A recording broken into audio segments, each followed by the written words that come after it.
Una giornata sfortunata. Niente da eccepire, definizione perfetta, sintesi ottimale, capace di evocare esattamente quel che mi è accaduto oggi. Diciamo pure senza sorprese, o forse con un'infinità. Segue l'incidente che è accaduto nel breve, come spesso capita. Esco di casa, sono in ritardo come al solito, e con una imperdonabile sbadataggine inciampo nel tappetino all'ingresso del condominio, finendo con la testa sul portone. Risultato? Livido in fronte e soprattutto occhiali rotti. Giornata sfortunata, certo, da cui il titolo di questa storia, ovvero le parole con il nobile compito di spiegare tutto, anche se il più delle volte falliscono miseramente nell'impresa.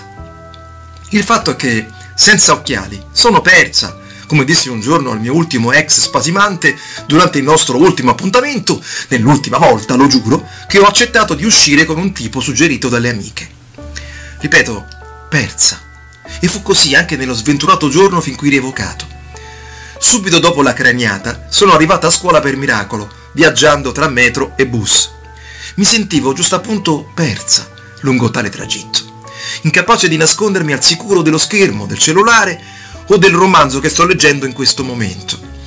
Una roba soporifera, lo ammetto, ma me l'hanno regalato e lo leggo, perché un giorno mio padre mi ha detto che sono le storie che vanno da te, e non il contrario, e che quando ciò accade, un motivo ci sarà. Beh, scusa papà, ma stavolta il senso del dono è quello di agire come un sonnifero. Ma va bene così.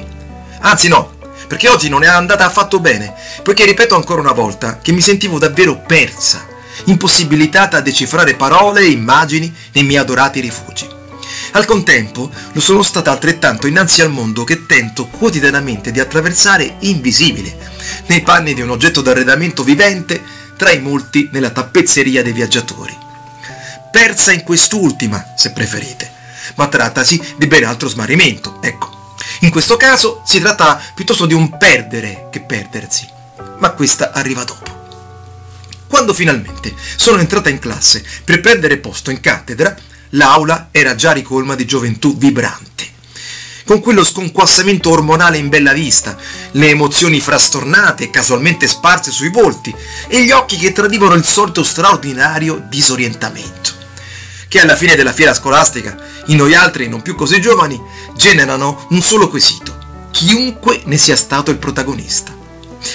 Come ho fatto ad arrivare fin qui indenne?